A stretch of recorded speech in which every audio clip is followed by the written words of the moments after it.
Bienvenidos, esto es el Tax Rap. Nuestro invitado del día de hoy es especialista en Derecho Laboral y Relaciones Industriales.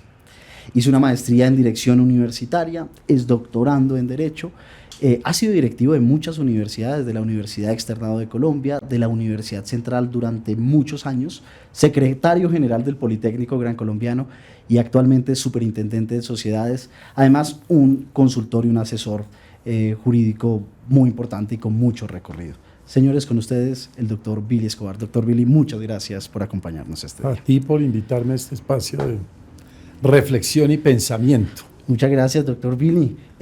Antes de entrar a hablar de esta ley 2437 del 2024, que le otorga carácter permanente a algunas disposiciones que estableció el Ejecutivo con ocasión del COVID, quisiera preguntarte, nosotros compartimos universidad.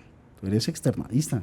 Sí, claro. De hecho, yo soy egresado del externado y trabajé muchos años en el externado, ¿no? Fui profesor del externado, fui director de consultorio jurídico, fui el abogado de la universidad, trabajé en la junta directiva de la mano de Fernando Inestrosa. Hice todo lo que un abogado se sueña en su vida académica, lo hice en el externado. Y después de haber trabajado muchos años en el externado, me fui a trabajar en otras universidades. De ahí salí a la Universidad Central, porque es mejor ser, ¿cómo es?, cabeza de ratón que cola de león. Y me fui a la Universidad Central, lo cual fue la mejor decisión desde el punto de vista profesional por el momento en que me fui y por llegar a una universidad de un alcance social maravilloso que era la Universidad Central. Y después me fui para el Politécnico porque quería experimentar una universidad que tuviera un enfoque más empresarial y en el fondo fíjate que fue el trampolín para ser el superintendente de sociedades. Ya un poco más de 3 años en la superintendencia. Sí, vengo desde el gobierno anterior, creo que soy el único, y he estado todo el gobierno del presidente Petro. Pues doctor, nuevamente muchas gracias. Ahora rematamos en alguna parte del podcast para hablar un poco de lo que ha sido la gestión durante estos últimos años. Sí. Pero nos convoca la ley 2437. Sí. Nosotros normalmente hablamos de temas de carácter tributario, pero lo hablábamos hace poco, esta es una norma muy importante porque establece aspectos medulares para los procesos de reorganización. Dentro de esos aspectos está algo que se llama la capitalización de deudas. Y encuentro en la capitalización de deudas unas alternativas muy interesantes para salvar la empresa, que al final es uno de los grandes objetivos de un proceso de reorganización. ¿Nos podría contar, doctor Billy, en qué consiste ese proceso de capitalización de deudas? Bueno, antes de empezar, yo creo que hay que hablar del sentido de lo que hacemos y el por qué nosotros tomamos la decisión de volver permanente los decretos, el 772 y el 560 del 2020. ¿Por qué le apostamos a eso? Primero es una forma de pensar y de ser. Yo no soy político, yo soy técnico y siempre he sido un líder de causas sociales.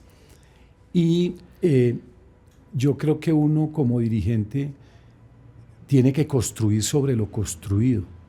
Entonces, creo que es parte de lo que hicimos, y es no desconocer el trabajo de lo que viene haciendo o venía haciendo la Superintendencia de Sociedades. Entonces yo no tengo, ni he tenido, ni tendré retrovisor. Más bien todo mi reconocimiento para los superintendentes anteriores, eso es lo primero. Y lo segundo, tratar de recoger lo mejor de la superintendencia. La superintendencia es un organismo altamente técnico, pero tiene un compromiso social muy fuerte, que es el empresariado, y a través del empresariado salvar el empleo. Y en eso yo he querido hacer énfasis. Y entender que el mundo de societario empresarial de la superintendencia no es un mundo de los abogados, es un mundo holístico, donde deben participar profesionales de todas las disciplinas y todas las especialidades. Y tiene mucho sentido que tú que te dedicas y tus abogados al mundo tributario aborde ese tema, porque es que dentro de los procesos de insolvencia, si hay algo que complica los procesos, es el aspecto tributario. Deudas. Y la DIAN es la primera talanquera en muchos de esos procesos, y parte de mi acción ha sido dialogar con la DIAN para flexibilizar y sensibilizar ese diálogo que permita salvar las empresas.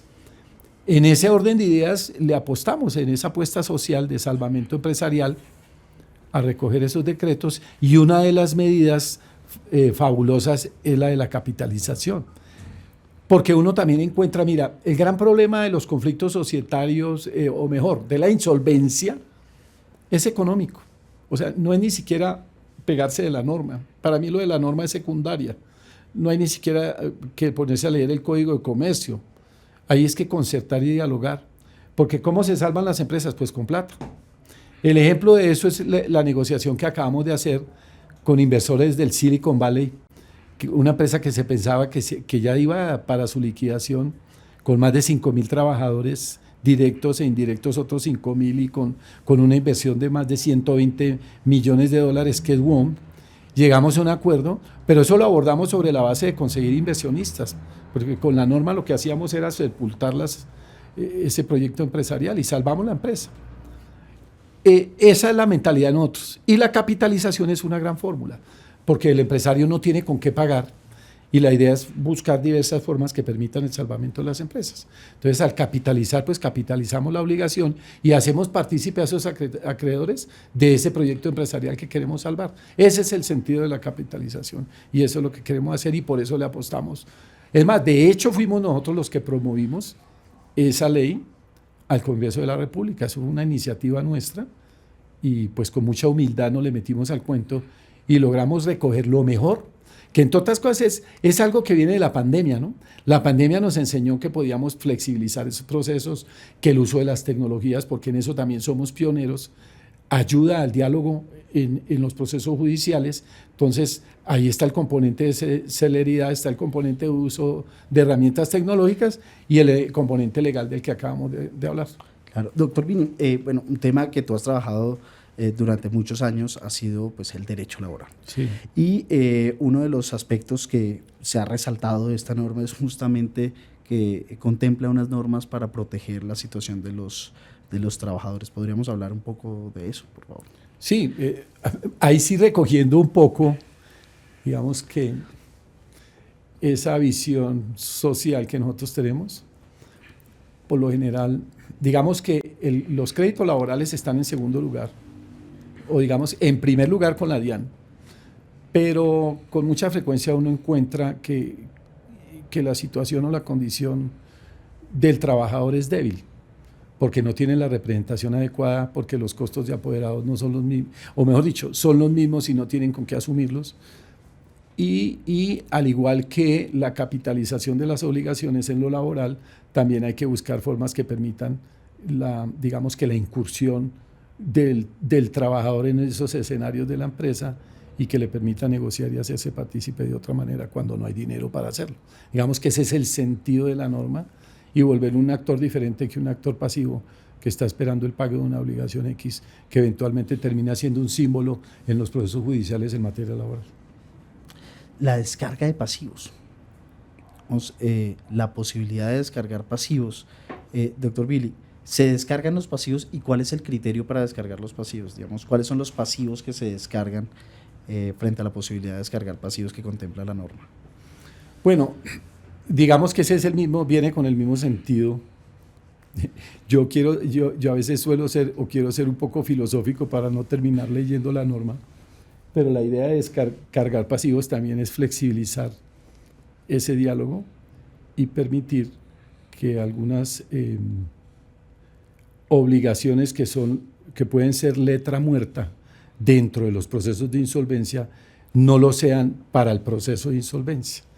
Y obligaciones que a veces son una carga que no permiten llegar a la solución final del proceso, se flexibilice, se descargue y permita que el proceso se dinamice y salga adelante. Digamos que ese es el sentido de la descarga y el espíritu de la norma en su inicio. Muy bien, es decir, uno podría tener una empresa con unas deudas de 15.000 millones de pesos, sus activos son de 10.000, luego se descargan esos 5.000 millones de pesos para el ejemplo. ¿Por qué? Porque eso se vuelve a veces cosa simbólica y se vuelve parte de un acta, pero en el efecto legal se vuelve una talanquera para poder avanzar en la agilidad que queremos de los procesos y en la efectividad de los procesos de insolvencia. Y en el fondo también permite buscar el camino para la concertación y la forma alternativa de solución de conflictos. Porque cuando no existía esa posibilidad, ahí estaba una talanquera que afectaba a la empresa, pero también afectaba a los acreedores, como en este caso los trabajadores también. Doctor, a propósito de los temas tributarios, hace un rato decías, pues hay un actor, es la DIAN, o pues las entidades territoriales a través de sus secretarías de Hacienda. La norma contempla una disposición que establece algo así como que la DIAN y los entes territoriales pueden establecer beneficios frente a capital, sanciones e intereses. ¿Cómo va a funcionar en la práctica esa disposición? ¿Va a requerir algún desarrollo, alguna reglamentación, o podría decirse que es una facultad discrecional de la DIAN en el marco de los procesos de reorganización? Yo creo que es una facultad discrecional y creo que hay el antecedente. Y fíjate que, mira, ayer en la intervención mía con el tema de Huon, yo le quise hacer un reconocimiento y se lo hice al ministro, para que también el funcionario público que esté en la condición de disponer, entre comillas, otras formas de recuperar esas obligaciones del Estado, lo vea de una manera diferente. Y también en el diálogo que tuvimos con la DIAN, que hemos tenido con la DIAN, con la dirección de la DIAN, en el sentido de que ellos también cambien un poco el chip y la concepción, porque a veces la talanquera es esa, pierde la DIAN y pierde la empresa y pierde un tributante, si la denominación es correcta, hacia futuro. Entonces es abrir la mente. Y yo decía, mire, ministro, esa es una nueva forma o una forma moderna de la dirigencia de gobierno de hoy, de un ministro que se sentó, porque ahí la dificultad eran las obligaciones, o son las obligaciones que tiene el concesionario de pagarle al Estado, y hay una gran deuda con el Estado. Y en una condición normal, o paga. ¿Y qué hubiera sucedido? Que tocaba cerrar la empresa y el Estado no hubiera recibido un peso.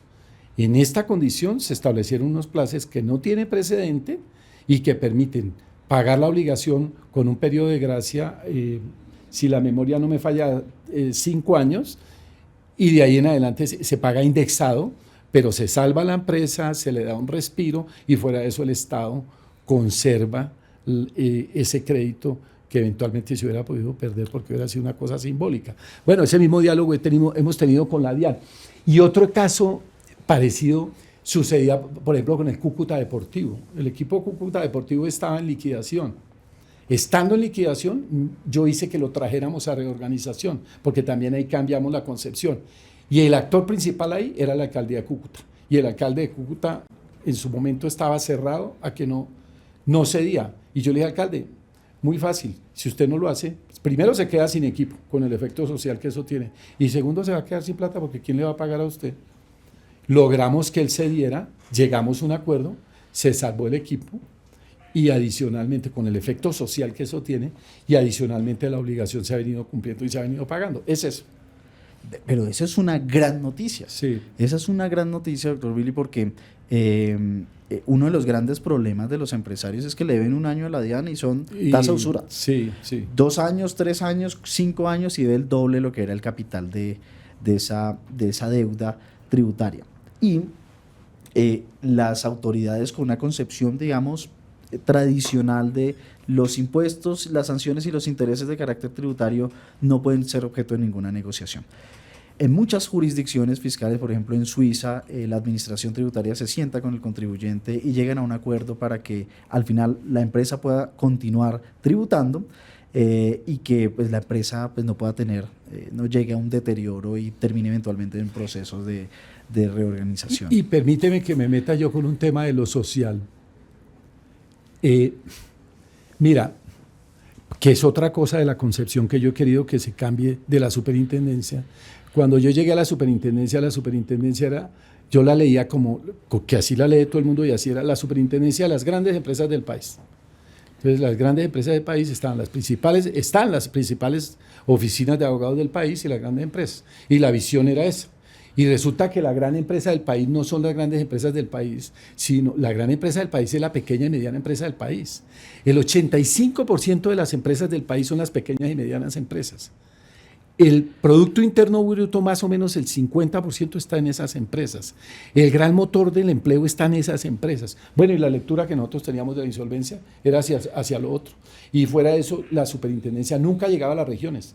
Yo soy el primer superintendente que ha visitado todas las intendencias, que son 6, y los superintendentes nunca habían ido a las intendencias, o sea, a las sedes regionales del país, para que ustedes calculen de qué estoy hablando yo. Y ni qué decir a las regiones, yo he ido a las regiones, por decir algo. Mi última parte del año anterior estuve en el Catatumbo, con todo el peligro que eso significaba, que me decían que no fuera. Allá estuve en el Catatumbo, una región maravillosa, estuve en Ocaña, estuve en el Chocó, estuve en Leticia, estuve en La Guajira. Bueno, nunca ningún superintendente había ido. Y en todas partes hay empleo, y en todas partes hay trabajo. Entonces nosotros como superintendencia tenemos que abrir un diálogo, y lo hemos hecho, esa es la apuesta nuestra, de entender que esas empresas, que son las que tienen dificultades con entidades como la DIAN, hay que acompañarlas y buscar una fórmula, porque si no, entonces no vamos a salvar el empleo. Porque lo otro también es que siempre los gobiernos le apuestan a generar nuevas fórmulas de creación de empresa. Pero es que el problema no es crear empresa, el problema es la sostenibilidad de las empresas. Por ejemplo, las sociedades anónimas simplificadas, más o menos yo calculo que el 80% se acaba en los primeros 5 años. ¿No será mejor más bien apostarle a que ese 80% y ese esfuerzo, minimizar esa tasa de mortandad a través de mecanismos como esto? Bueno, esa es la apuesta de nosotros. ¿Cómo van a socializar esto con los empresarios, doctor Bill? Ha sido maravilloso. Hemos dialogado porque el diálogo de nosotros ha sido directo.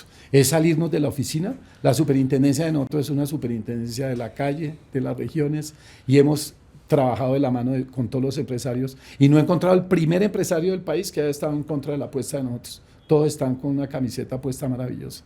No, y sobre todo después de todo lo que ha ocurrido, la coyuntura del COVID, poder contar con esta alternativa, claro, es muy importante. Y entender que ahí tú tocas un aspecto muy importante, y por eso la lectura, entender que la problemática, que un empresario que llega a la superintendencia de sociedades no es porque quiere, ni es porque quiere evadir, es porque se quebró. Es porque hay un factor externo, exógeno, que le generó la situación. Entonces mal haríamos nosotros en leer la norma, y ahí sí, hablando de derecho puro, leer la norma con vida, y la norma tiene vida, y la norma tiene una concepción social, y hay que entenderla para aplicarla, y es saber eso, y el derecho nuestro tiene que entenderlo así. Muy bien. Doctor, vamos a pasar a otro tema, que son los acuerdos de organización que se llevan en el marco de procesos de reorganización. Sí. ¿Cuál es la utilidad de estos acuerdos de organización? Bueno, digamos que los acuerdos de reorganización pues son la esencia de ese diálogo. Básicamente es el diálogo entre acreedores y empresario, y ahí la norma estableció unas opciones. Yo llamo uno que es autocomposición, que es cuando el empresario es el que dialoga con su apoderado y busca hacer un acuerdo de reorganización antes de llegar a la superintendencia. Por eso le llama autocomposición. Y el otro es el que se hace a instancias de la Cámara de Comercio, de las cámaras de comercio. Bueno, esas son formas alternativas de solución de conflicto que no tienen precedente y que hacen que descongestionemos todo el sistema y los tiempos de la acción que nosotros desarrollamos como superintendencia de sociedades. Entonces, básicamente ese diálogo ya tiene otros actores que no solamente nosotros, y la norma le ha abierto ese espacio como un hecho sin precedentes, en particular lo que tiene que ver, por supuesto, con las cámaras de comercio y la autocomposición de la que yo hablo.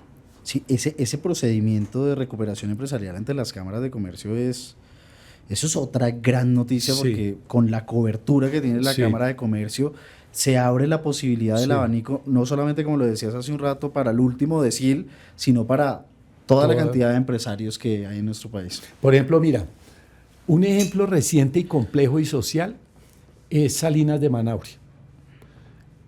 Como Salinas de Manaure tiene una complejidad jurídica donde hay participación de minorías étnicas, la alcaldía, al buscar la herramienta jurídica que permitiera hacerlo, llegar a la superintendencia no era tan fácil por la naturaleza jurídica. Bueno, el mecanismo es el proceso ante la Cámara de Comercio de Riohacha. Y eso nos permitió recibir ese salvamento empresarial y tramitarlo con la asesoría, por supuesto, y acompañamiento nuestro, pero a instancias de la Cámara de Comercio, perdón, de Riohacha. Magnífico. ¿Y eso tiene un control posterior de la...? Sí, claro, de la Superintendencia de Sociedades. Pero ahí hay un acompañamiento nuestro, es un acompañamiento técnico y de la participación de la Cámara de Comercio, porque entre otras cosas, a un actor que nosotros hemos querido despertar, y se lo he dicho públicamente, es a las cámaras de comercio. Las cámaras de comercio no pueden ser un club social, ni puede ser un ente político o un trampolín político. Las cámaras de comercio tienen que ponerse la camiseta y tienen que acercarse a los empresarios y entender que el empresario de la tienda de barrio y todos los empresarios son iguales que el resto de las grandes empresas del país. Entonces, con ellos también hemos hecho una labor de sensibilización y los hemos llevado a todas las regiones del país. Hemos ido con las cámaras de comercio que corresponden a cada región del país. Podemos decir de alguna manera que esta norma democratiza, si se puede decir, Sí, el acceso sí, a la jurisdicción. sí, claro, es una norma de democratización, es una norma justa y es una norma social. Sí. Muy importante. Doctor Billy, el criterio para establecer los procesos abreviados de reorganización y liquidación judicial para determinar los 5.000 salarios mínimos, ese techo, ¿cómo se fijó? Digamos que eso corresponde a estudios técnicos que nos hablan del margen de ingresos común de ese tipo de sociedades que uno ve que son sociedades de lo medio para abajo. Activos, perdón, corrige, dije ingresos Activos. Sí. Y es un concepto técnico, ¿no? Realmente ahí, ¿no?, la participación de nosotros es técnica social. Claro, muy bien. Doctor Billy, hablamos del avance en el uso de las tecnologías, Sí. que son pioneros en la Sí. superintendencia de sociedades. Sí. ¿Qué ha pasado en la superintendencia? Eso también llegó para quedarse, porque nosotros hacemos gran cantidad de procesos, nos quedamos. En la pandemia reaccionamos rápidamente y seguimos operando a través de la virtualidad. Y ahí encontramos que era un mecanismo de descongestión. A eso que tanto miedo le tenemos nosotros en el mundo del litigio, funcionó muy bien. El manejo del expediente digital, de la solicitud de los procesos, de todo el trámite procesal, de las mismas audiencias virtuales. Nosotros hacemos audiencias virtuales con frecuencia, hacemos algunas presenciales, pero la mayoría son virtuales, y eso nos ha permitido dinamizar y descongestionar, y ya hoy en día pues somos un referente para la jurisdicción en general. Importantísimo. Bajando costos, ¿no? También para las partes, ¿no? O sea, genera efectos sobre los costos y genera efectos sobre la celeridad y la eficiencia en los procesos. Es que esta norma, por eso, doctor Billy, fue tan insistente, porque Sí. yo leí la norma y yo dije, aquí hay una cantidad de cosas importantes que vale la pena visibilizar, que nuestros estudiantes que nos ven y nuestros colegas lo entiendan y puedan utilizarla, que puedan, digamos, ponerla en práctica con sus clientes. Hay una cantidad de empresas que se pueden beneficiar favorablemente y al final detrás de la empresa hay una cantidad de trabajadores y hay una posibilidad de crecimiento desde la perspectiva regional y desde la nación, y esa apuesta es una apuesta muy importante de la Incluso, mira, superintendencia. la norma también tiene la virtud de recoger, digamos que, sugerencias de organismos internacionales como Naciones Unidas, de UNCITRAL, de la OCDE, y para satisfacción del país, cuando uno va a los encuentros de Naciones Unidas, de UNCITRAL, yo cuando escucho propuestas a instancias de esa gran cantidad de naciones, lo que nosotros tenemos es de punta y es de avanzada. Mucho de lo que tenemos nosotros no tiene precedente en otras latitudes. Entre eso, esta apuesta de los decretos que permiten descongestionar. Pues doctor Billy, una de las dificultades que tenían los empresarios en el marco de estos procesos era acceder a crédito y unas prohibiciones que establecía la ley 1116. Y me encuentro con una norma que establece la posibilidad de préstamo para dedicarlo, digamos, a la actividad económica ordinaria y se debe pagar como obligación POS o de manera preferente. ¿Cómo surge esta idea de dar la posibilidad al empresario de préstamo para desarrollar su actividad? Claro, mira que por eso yo hablo de la filosofía. Fíjate que todo gira en torno al planteamiento que hacemos nosotros de entender que el gran problema de la insolvencia, el tema de la insolvencia no es un tema jurídico porque el vehículo ahí está. El gran problema de la insolvencia son los recursos, uno. Y dos, la gran mayoría de los procesos de insolvencia, me atrevo a decir que el 90% son de las empresas, de la pequeña y mediana empresa hacia abajo. Entonces ese es el gran actor damnificado al que no mirábamos.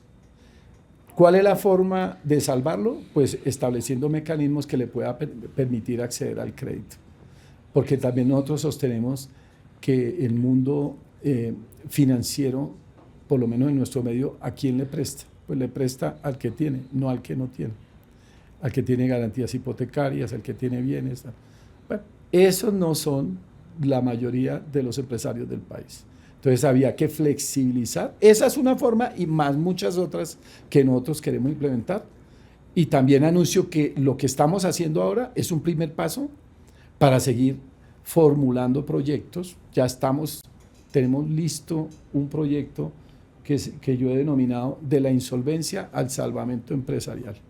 Y lo primero que queremos hacer es cambiarle la denominación, que ya no se llame ley de insolvencia, que sea una ley de salvamento empresarial, para que en toda su concepción se entienda y se lea que lo que hay que hacer es salvar empresas y que la gran mediación sea la consecución, permitir la consecución de recursos de manera diferente a la tradicional para la financiación de las empresas. La norma es muy generosa, digamos, ese apartado es muy generoso porque además de darle esa posibilidad al deudor, del lado del acreedor, digamos, también hay voz, ¿no? Y pueden alzar la mano y decir, oigan, yo tendría la posibilidad de que a usted le otorguen un crédito de mejores condiciones, tómelo. Sí. Es una maravilla. Sí, esa es la idea.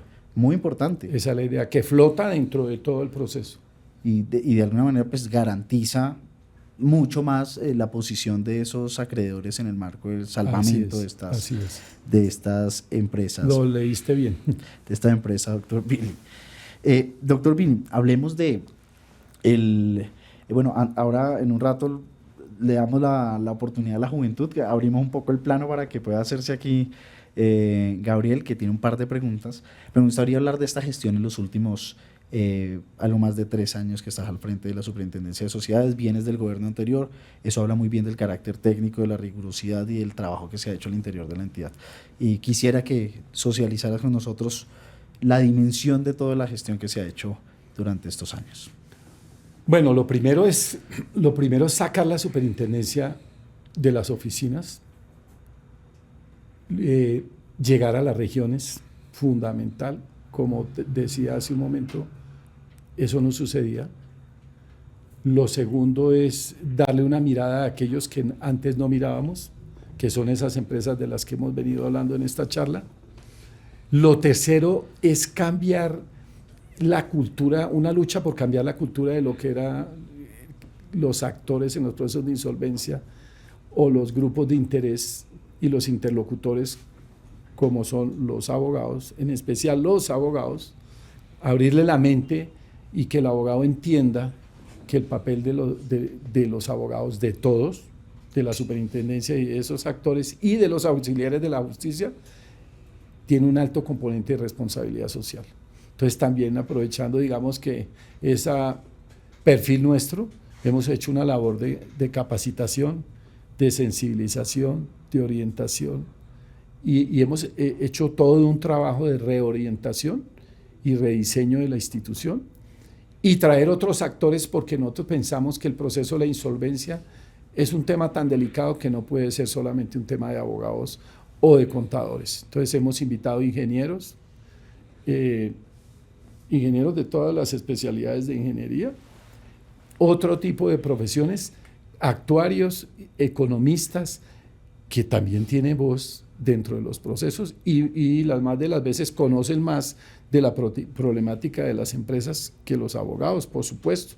Entonces yo sí he querido abrir ese espectro hacia ese diálogo y también he querido modificar esa lista de auxiliares de la justicia que también era bastante desueta y hemos tratado de traer nuevos actores, de modernizarlo. Ya llevamos 5 o 6 concursos para poder traer nuevas voces y nuevos actores con nuevos perfiles a ese diálogo empresarial. Entonces es una gran labor de sensibilización, de modernización, de uso de nuevas tecnologías, de llegar a las regiones y de una apuesta de prevención muy fuerte.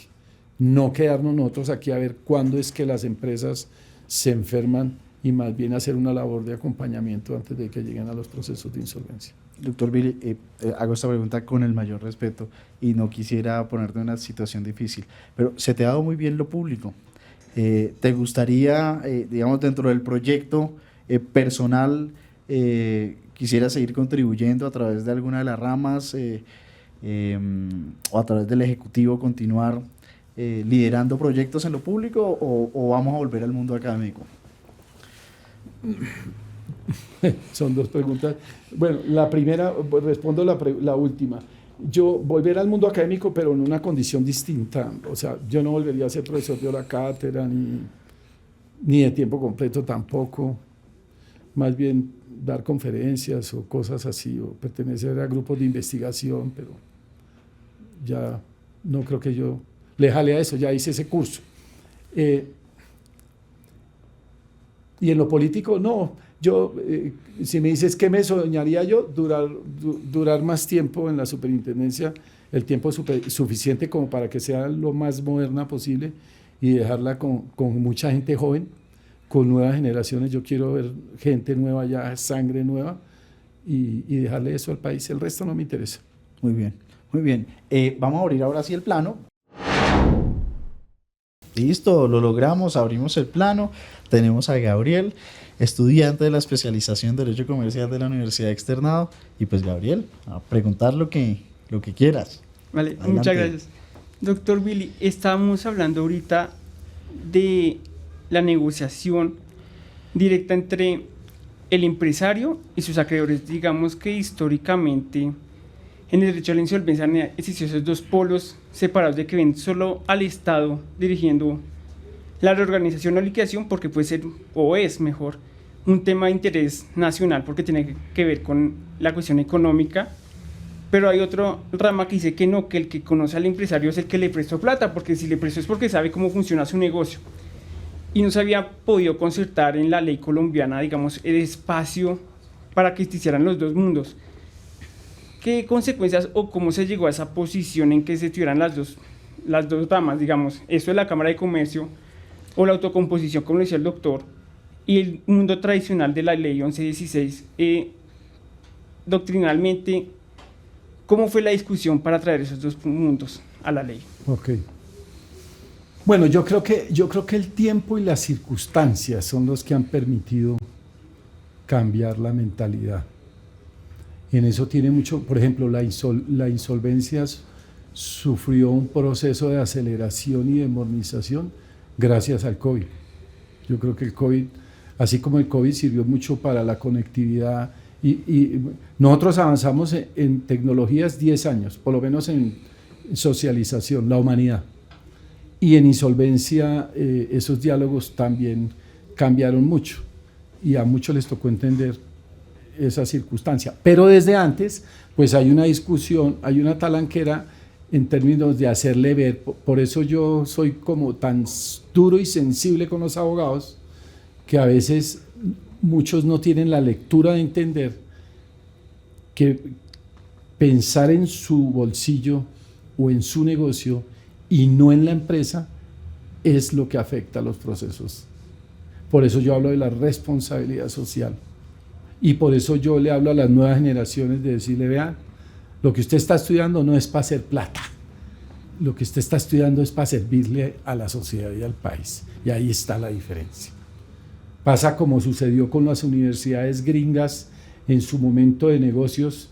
hasta que llegó la crisis de la Enron y la quiebra de todo el sistema financiero, que educaban a sus profesionales para que se ganaran $1 millón antes de los 30 años, cuando $1 millón era más plata, y tuvieron que cambiar los planes de estudio para meterle en esas escuelas de negocios la parte social, la parte filosófica, la parte humanística, porque eso hace que piensen distinto. Bueno, aterrizando la pregunta, lógico, también muchos actores se dieron cuenta que esto es un tema integrador, que una mala decisión de desconocer ciertos actores y de darle vocería a unos y a otros no, genera unos desequilibrios enormes, incluido lo fiscal, incluido, por ejemplo, ¿quién es el fuerte tradicional en los procesos de insolvencia? Los bancos. Los bancos. Y la norma está concebida porque me imagino que en su momento, como grupos de interés o stakeholders, ellos movieron la norma. Si quieres que te diga la verdad, es eso. No me da miedo decirlo. Entonces, las grandes oficinas son las que asesoran a los bancos, al sector financiero, que son los que tienen los abogados más reconocidos, que son los que asesoran a ese sector financiero, que es el mayor acreedor. Ahí está ese actor. Entonces había la necesidad de abrir un diálogo para que otros entraran y permitieran, por ejemplo, la apuesta en otros es tratar de minimizar esa brecha y que ese débil pueda llegar más arriba, porque comúnmente ¿quiénes se quedan con los dineros de lo que quedan en los procesos de insolvencia? La DIAN, a veces, o no a veces, los trabajadores no tan fuertes, pero los trabajadores y los bancos. Es eso. Entonces, en ese diálogo es como un diálogo de grupos de interés, pero también de entender que socialmente eso tiene un efecto muy, muy fuerte, e incluso en el mundo de la política en nuestro país cambió, y la agenda de la política del país, de lo social, cambió y se puso en un lugar que antes no estaba. Entonces es parte de todo eso. De la democratización. Sí, claro. Okay. Y volviendo a eso de la democratización, pues esta ley también trajo la inteligencia artificial. Digamos que es un mundo muy grande y que ahora se está explorando, pero también podría ser utilizada para democratizar el sistema o simplemente sería para agilizar los procesos. Claro, está bien. Para democratizar, porque llega a donde tradicionalmente no llegaba, y para servir mejor, porque los procesos los hacen más ágiles. Porque es que hay otra cosa, y es que, bueno, eso se lo dicen a uno en la universidad, pero si hay algo que genera mayores costos son los tiempos. Entonces la dilación afecta a todo el mundo, a nadie le sirve, y en especial al más débil es el que más lo afecta. Entonces, por supuesto, tiene ese efecto. Ok. Yo tengo una última pregunta, digamos que no tiene que ver con esta ley, sino con la demanda de inconstitucionalidad respecto a la ley de garantías mobiliarias y sus efectos en el proceso de insolvencia. Digamos que se ha criticado que esa ley haya, entre comillas, modificado la prelación. No sé si nos podría dar su opinión sobre ese punto. Compleja, sí. Acepto que es una pregunta muy compleja. No, mira, sí, yo creo que sí es una ley que debe ser objeto de revisión. Okay. Por lo mismo que acabo de decir hace un momento. Porque es que no puede ser una ley, o sea, es una ley de garantías para un sector. Es una ley de garantías para unos. Y volvemos a lo mismo, y quedaron por fuera otros. Entonces, si quieres saber mi posición, sí, debe ser una ley objeto de una revisión. ¿Para qué? Para volverla más social y para incluir a más actores y que no siempre sean los mismos que se generen de ese beneficio en términos de garantías. Yo pienso que sí merece una revisión. Muy bien. Sí. Muy bien. Doctor Billy, muchas gracias. A ustedes. Muchas gracias a haber aceptado esta invitación. También habla de ese talante democrático, de visitar todos los espacios, de estar cerca a todos los actores del mundo jurídico y no jurídico, porque esto lo ven muchas personas que no son abogados. Y después de esta conversación, a mí me queda una idea, es que la superintendencia sufrió una gran transformación, o mejor, tuvo una gran transformación. Sí. Y esa transformación, lo mejor de todo es que no tiene marcha atrás. Sí, así es. No tiene marcha atrás. Bueno, doctor Billy, muchas gracias por aceptar esta invitación. Gabo, muchas gracias. Muchas gracias a ustedes por estar conectados. Nosotros somos el Tax Lab.